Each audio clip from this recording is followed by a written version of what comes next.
الحمد لله الحمد لله رب العالمين والعاقبة للمتقين والصلاة والسلام على رسوله سيد المرسلين خاتم النبيين شفيع المذنبين سيد الأولين والآخرين سيدنا ومولانا محمد رسول رب العالمين وعلى آله وصحبه أجمعين. أما بعد فأعوذ بالله من الشيطان الرجيم. بسم الله الرحمن الرحيم. وَلَقَدْ نَصَرَكُمُ اللَّهُ بِبَدْرٍ وَأَنْتُمْ أَذِلَّةٌ فَاتَّقُوا اللَّهَ لَعَلَّكُمْ تَشْكُرُونَ. صدق اللہ العلی العظیم. محبت کے ساتھ ایک مرتبہ دروشی پڑھ لیجئے. اللہم صلی علی سیدنا و مولانا محمد معدن الجود والکرم وآلہ وصحبہ وبارک وسلم. الصلاة والسلام علیک یا رسول اللہ. الصلاة والسلام عليك يا حبيب الله. الصلاة والسلام عليك يا رحمة للعالمين وعلى آلك وأصحابك يا شفیع المذنبین.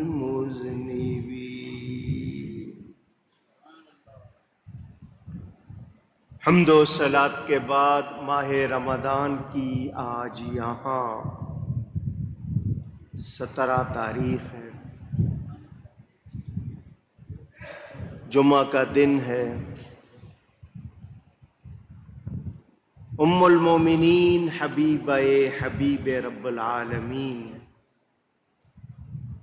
صدیقہ بنت صدیق عتیقہ بنت عتیق حضرت ام المومنین عائشہ صدیقہ رضی اللہ تعالی عنہا کا یوم وصال، اور حق و باطل کے درمیان پہلا معرکہ غزوہ بدر، اس کی یاد. دوسرا عشرہ اپنی گنتی پوری کرنے والا ہے. آخری عشرے میں لوگ اعتکاف بیٹھیں گے، شبان قدر ہوں گی.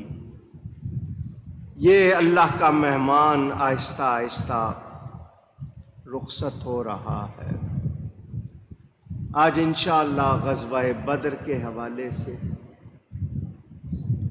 ام المومنین کے حوالے سے، مولائے کائنات کے حوالے سے، اعتکاف کے حوالے سے کچھ باتیں کروں گا.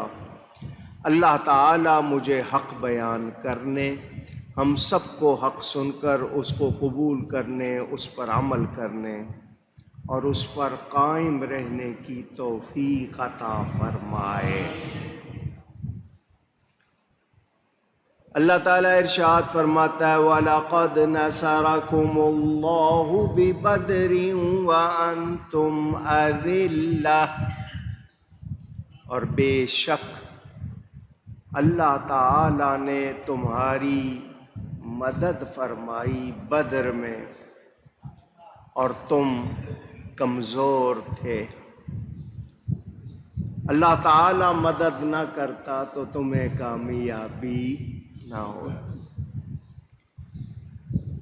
اللہ تعالیٰ نے خاص طور پر اس کا ذکر فرمایا قرآن میں، اس کو یوم الفرقان کہا گیا ہے۔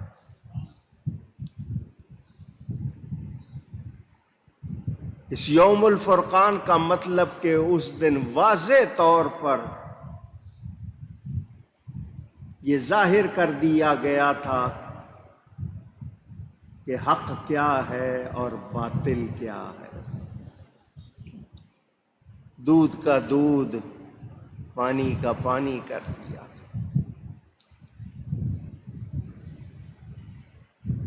یہ وما انزلنا علی عبدنا یوم الفرقان یوم التقى الجمعان قرآن میں ہے۔ کچھ لوگ اسی حوالے سے کہتے ہیں کہ نزول قرآن کی تاریخ بھی 17 ہے، واللہ اعلم۔ ایک آیت میں اسے یوم البطشۃ الکبریٰ کہا گیا ہے۔ میں مختصر کروں گا تو کچھ پورا ہوگا، ورنہ ٹائم لگے گا۔ میرے پیارے نبی پاک صلی اللہ علیہ وسلم نے اعلان نبوت فرمایا مکہ مکرمہ میں۔ اعلان سنتے ہی مکہ والے آپ کے دشمن ہو گئے۔ کفار کی دشمنی کہاں تک بڑھی کہ انہوں نے سوشل بائیکاٹ کیا۔ شیب ابی طالب مسلمانوں سے بول چال میل جول لین دین بند کر دیا، مسلمانوں پر عرصۂ حیات یعنی جینا مشکل کر دیا۔ کون سا ستم جو انہوں نے نہیں ڈھایا۔ مسلمانوں نے 2 مرتبہ حبشہ کی طرف ہجرت کی، کافروں نے وہاں بھی ان کا پیچھا کیا کہ یہ وہاں آرام سے رہنے نہ پائیں۔ بالآخر ہجرت کا حکم آ گیا۔ اللہ تعالیٰ کے نبی صلی اللہ علیہ وسلم نے لوگوں سے فرما دیا کہ وہ مدینہ منورہ ہجرت کر جائیں۔ لوگوں کو روانہ کرنا شروع کر دیا۔ خود نبی پاک صلی اللہ علیہ وسلم نے جس رات ہجرت فرمائی، آپ کے مکان کو 40 جوان ننگی تلواریں لے کر گھیرے ہوئے تھے اور ان کے ارادے برے تھے۔ میرے آقا کریم نکلے، خاموشی سے نہیں نکلے، سورہ یاسین کی تلاوت کرتے ہوئے نکلے اور ان سب کے سروں پر خاک مٹی ڈالتے ہوئے نکلے۔ قریش نے دیکھا کہ یہ مدینہ چلے گئے ہیں اور وہاں جا کر اب یہ آرام سے رہنے لگ گئے ہیں۔ انہوں نے پلان بنایا کہ ان کے خلاف ہتھیار جمع کرو، ان کے خلاف تیاری کرو تاکہ انہیں وہاں سے بھی نکالا جائے۔ انہوں نے ایک قافلہ تجارتی ابو سفیان کی قیادت میں بھیجا جو مکہ سے شام۔ تمام مکہ والوں نے اس میں پیسہ لگایا تھا۔ 40 جوان گارڈ کے طور پر حفاظت کے لیے ساتھ کیا تھا۔ مقصد یہ تھا کہ جتنی آمدنی ہوگی اس سے مسلمانوں کے خلاف ہتھیار بنائیں گے، مسلمانوں کے خلاف تیاری کریں گے۔ میرے آقا کریم صلی اللہ علیہ وسلم کو اطلاع ہوئی، فرمایا لوگوں نکلو اللہ کی راہ میں، اللہ ان کے مال سے ہمیں حصہ دے گا۔ یہ جو ہمارے خلاف جمع کریں گے ہم، وہ ان کو جمع کرنے نہیں دیں گے۔ ہجرت کیے ہوئے ابھی صرف 19 مہینے گزرے، رمضان کی 12 تاریخ تھی، نبی پاک نے لوگوں سے فرمایا نکلو۔ 313 افراد جمع ہوئے، نکلے اللہ کی راہ میں جہاد کرنے۔ یہ وہ لوگ ہیں ابھی آئے ہیں گھر بار چھوڑ کر، وطن چھوڑ کر، رشتہ دار چھوڑ کر، ابھی ان کے پورے رہنے کے انتظام نہیں ہوئے، ابھی یہ لوگ جس کو آپ کی زبان میں کہتے ہیں سیٹل نہیں ہوئے، لیکن آباد کاری کا ابھی سلسلہ پورا نہیں ہوا اور انہیں اللہ کی راہ میں نکلنا پڑا۔ 313 افراد میں بوڑھے بھی ہیں، جوان بھی ہیں، بچے بھی ہیں۔ سامان کیا ہے؟ ان کے پاس 2 گھوڑے ہیں۔ 313 کے لشکر کے پاس 2 گھوڑے ہیں، 70 اونٹ ہیں۔ کتنے؟ 6 زرہیں ہیں۔ یہ پہن لیتے تھے لوہے کی ویسکوٹ تاکہ کوئی تلوار تیر مارے تو جسم نہ کٹے۔ یہ کتنی ہیں؟ 6۔ اور پورے لشکر کے پاس 8 تلواریں ہیں۔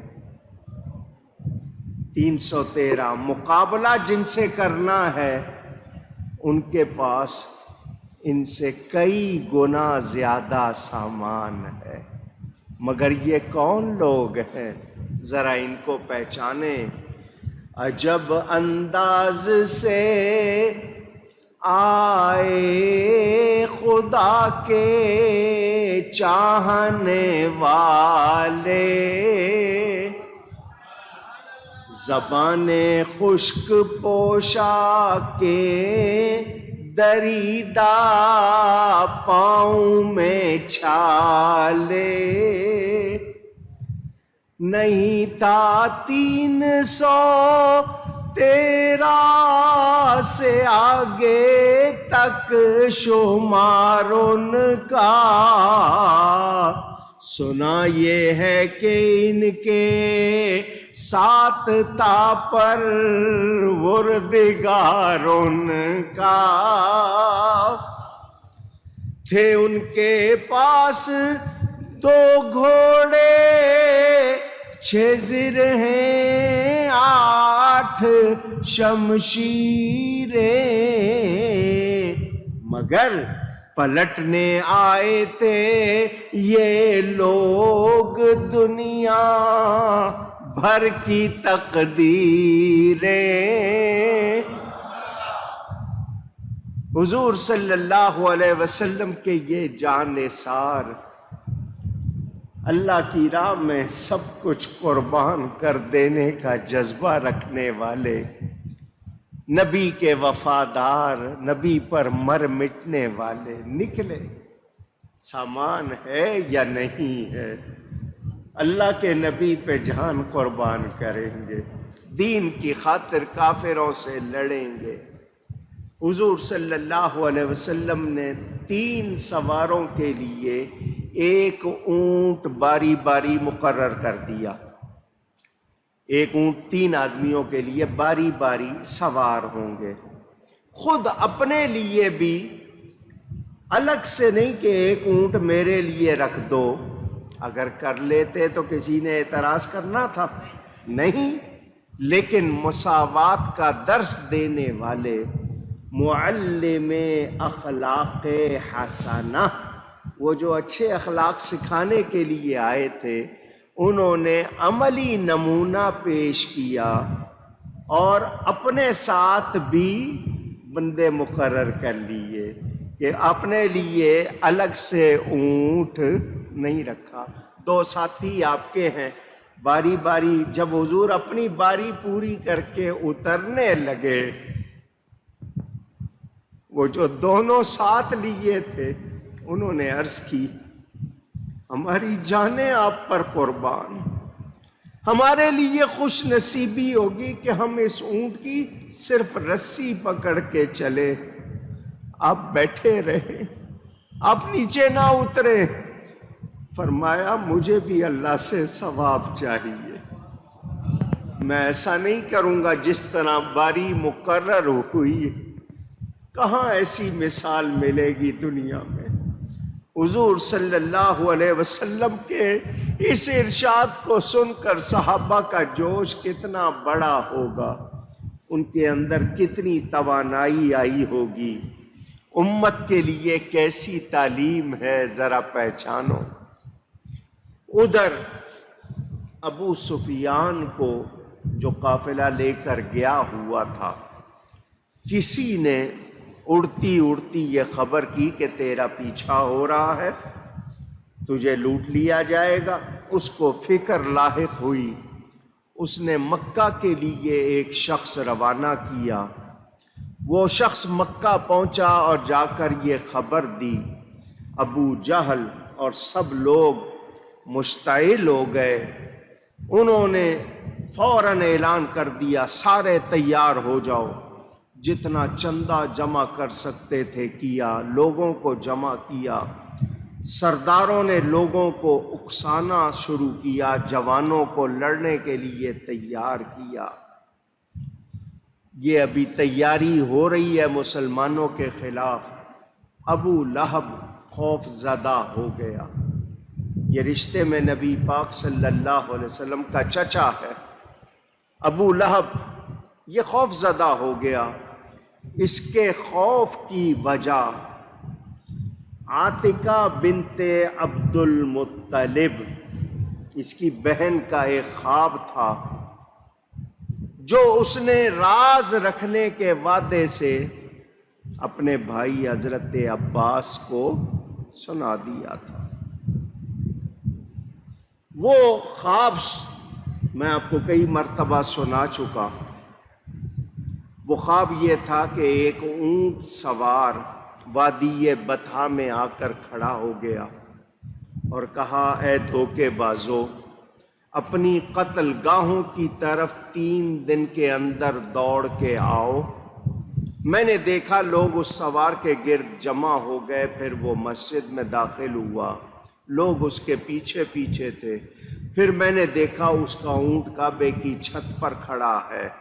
اس سوار نے پھر وہی نعرہ بلند کیا، پھر میں نے اس اونٹ کو جبل ابی قبیس پر کھڑا دیکھا، وہاں بھی وہی نعرہ اس نے لگایا اور ایک بھاری چٹان کو نیچے لڑکا دیا۔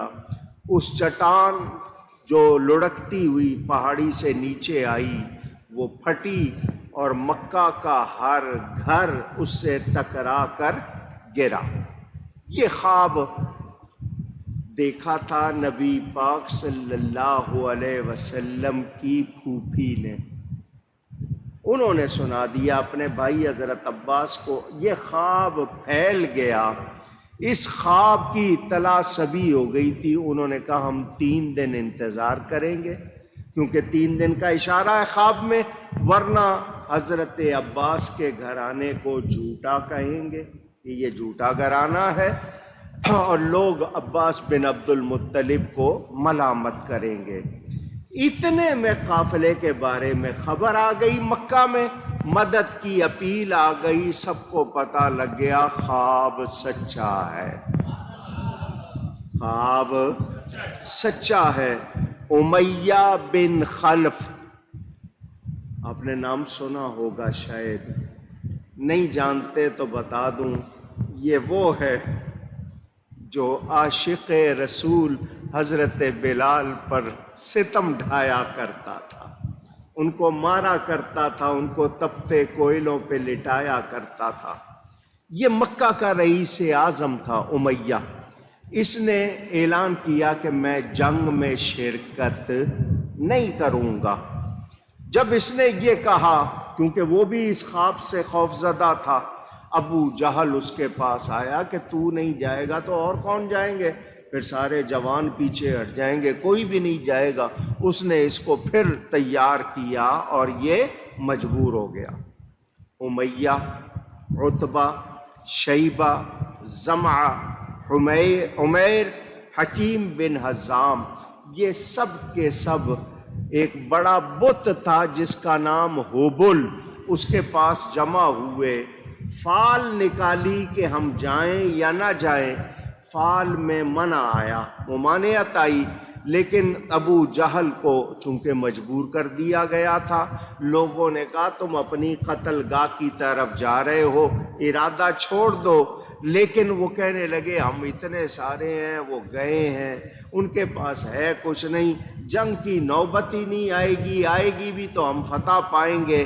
3 روز تک تیاری ہوئی، 950 افراد، کتنے؟ ادھر کتنے؟ ادھر کتنے؟ 950، 3 گنا ہو گئے۔ 100 گھوڑے تھے ان کے پاس، ادھر کتنے؟ 2۔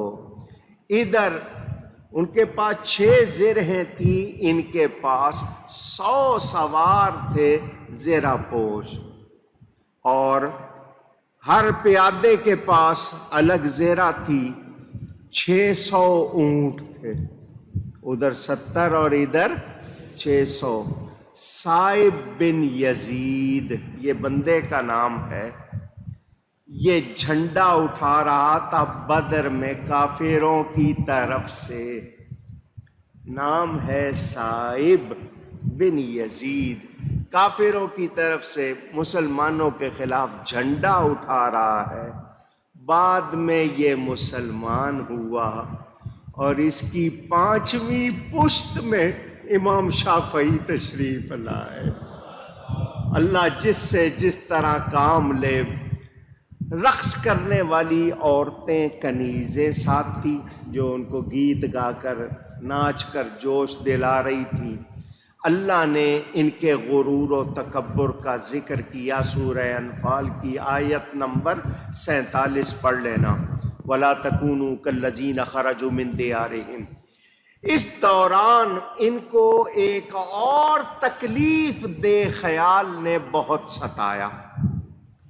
وہ کیا تھا کہ مکہ کے قریش نے بنی کنانا کے ایک بوڑھے کو قتل کر دیا تھا، ان کے ہاں یہ دشمنیاں چلتی تھی۔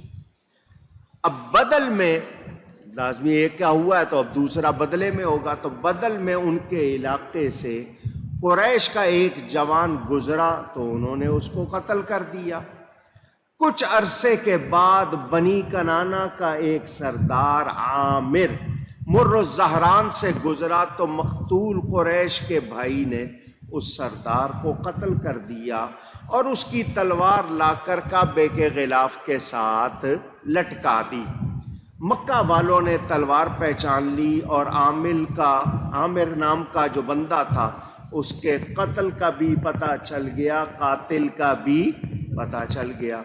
انہیں یہ فکر تھی کہ ہم قافلے کی حفاظت کے لیے جب سفر پر نکلیں گے تو کہیں بنی کنانا ہمارے خالی گھروں پر حملہ کر کے ہمارے گھر والوں کو قید اور ہمارے مال و اسباب پر قبضہ نہ کر لے۔ جب ان کو یہ فکر ہونے لگی تو شیطان سراقہ بن مالک کی شکل میں ان کے پاس آیا اور ضمانت دی کہ تسلی رکھو، بنی کنانا تم پر حملہ آور نہیں ہوں گے، تم مقابلے پر مسلمانوں کے مقابلے پر جانے کا ارادہ نہ بدلو بلکہ سفر کرو اور جاؤ۔ قرآن میں سورہ انفال میں اگلی آیت 48 نمبر یہی، وَإِذْ زَيَّنَ لَهُمُ الشَّيْطَانُ أَعْمَالَهُمْ، شیطان کا کام ہے بروں کے برے کام ان کو سجا کر دکھاتا ہے کہ تم جو کر رہے ہو بہت اچھا کر رہے ہو۔ یہ لوگ روانہ ہو گئے۔ ادھر ابو سفیان نے جاسوسی جاری رکھی، اس نے عام راستہ جو تھا وہ بدل دیا، ساحل سمندر کے ساتھ مکہ آنے والے راستے کو اختیار کیا، اپنی رفتار تیز کی، مکہ کے قریب پہنچ گیا اور مکہ میں اپنی حفاظت کی اطلاع کر دی کہ اب ہم خطرے سے باہر ہیں۔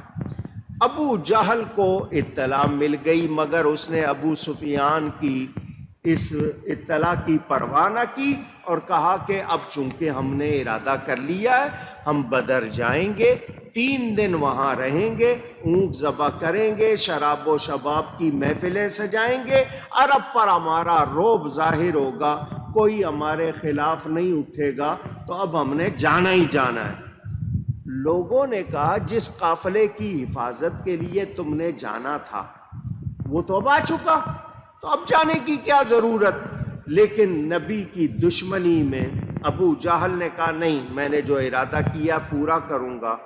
ابو طالب کے بیٹے اور کئی افراد اس سے علیحدہ ہو گئے، ان میں اخنس اور بنو زہرہ یا بنو زہرہ بھی شامل۔ انہوں نے کہا کہ اب ہم اس کے ساتھ نہیں جائیں گے، پہلے ہمارے مال ڈوبنے کا خطرہ تھا، اب ہمیں کوئی خطرہ نہیں ہے۔ ادھر نبی پاک نے اپنے ایک صحابی عبداللہ ابن ام مکتوم، یہ نابینا تھے، ان کو مسجد نبوی میں نماز کی امامت کے لیے مقرر فرمایا، اور نبی پاک نے سفید جھنڈا مصعب بن عمیر کو دیا۔ سرکار کے آگے 2 پرچم اور تھے، ایک مولا کائنات حضرت علی کے ہاتھ میں تھا، اس کا نام عقاب تھا، دوسرا سعد بن معاذ کے ہاتھ میں، حضرت علی والا پھر حباب بن منذر کے ہاتھ میں رہا، ایک مہاجرین کا پرچم تھا، 2 انصاریوں کے تھے۔ 12 رمضان کو روانگی ہفتے کا دن تھا جب یہ لوگ مدینہ منورہ سے روانہ ہوئے۔ ابھی چلے ہیں تو راستے میں ایک شخص، بدوی دیہاتی شخص، اس نے کفار کے لشکر کے بارے میں پوچھا، مکے والوں کے لشکر کے بارے میں۔ صحابہ نے کہا ہمیں علم نہیں۔ اس نے کہا کہ کیا تم میں اللہ کا رسول موجود ہے؟ اگر تم میں اللہ کا رسول موجود ہے، تو اس نے جس کو مذاق اڑانا، تمسخر کرنا، توہین کرنا، اس انداز میں کہا اگر تم میں اللہ کا رسول موجود ہے تو بتاؤ میری اونٹنی کے پیٹ میں کیا ہے؟ بے ایمان تھا، نیت بھی بری، عقیدہ بھی برا۔ حضور صلی اللہ علیہ وسلم کے ایک صحابی حضرت سلمہ بن سلامہ، وہ آگے آئے، کہا نبی سے بعد میں بات کرنا، پہلے مجھ سے بات کرو، تم کیا پوچھنا چاہتے ہو؟ اس نے کہا بتاؤ میری اونٹنی کے پیٹ میں کیا ہے؟ تو انہوں نے کہا اس اونٹنی کے پیٹ میں تجھ سے بچہ ہے، تو نے اس کے ساتھ برائی کی ہے، اس کا نتیجہ اس کے پیٹ میں ہے۔ جو نبی کی توہین کرے پھر اس کی توہین ہوتی ہے، اس کو عزت مل سکتی نہیں۔